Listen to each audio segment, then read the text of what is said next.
Model Bajaj के गे पल्सर आजकल तो भावो न दे छै।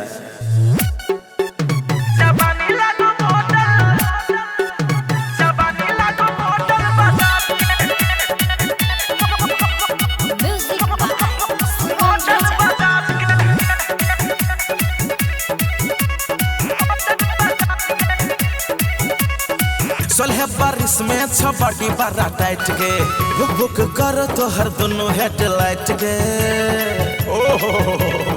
गे छड़ी। सोलह बारिश में छबड़ी बड़ा टाइट गे भुक भुक कर तो हर दोनों हेडलाइट गे तो पुले छे बात एगो राज के हे गे घूमे छे छौड़ी सज धज के जवानी लागो मॉडल बजाज के। घूमे छे छौड़ी सज धज के जवानी लागो मॉडल बजाज के। घूमे छे छौड़ी सज धज के जवानी लागो मॉडल बजाज के। घूमे छे छौड़ी सज धज के जवानी लागो मॉडल बजाज के।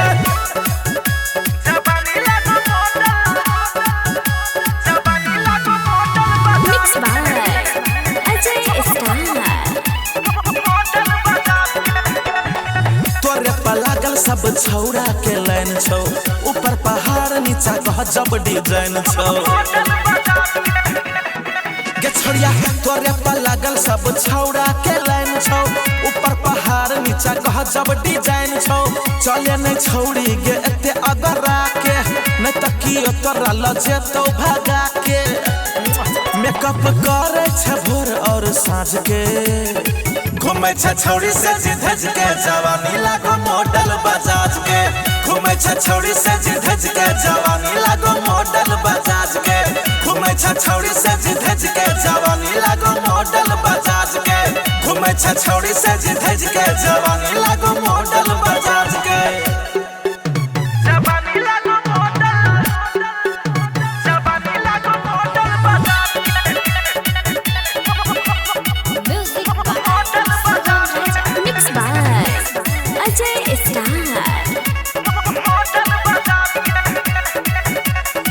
रूप कटिन और गजरा कमाल छौ तोहर जवानी बुझी लागे जान मार छौ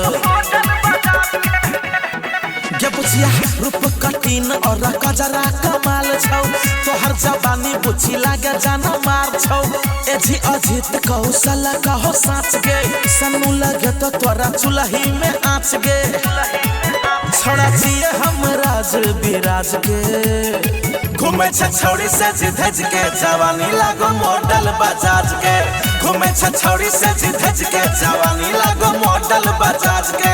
घूमे छे छौड़ी सज धज के जवानी लागो मॉडल बजाज के। घूमे छे छौड़ी सज धज के जवानी लागो मॉडल बजाज के। गे पल्सर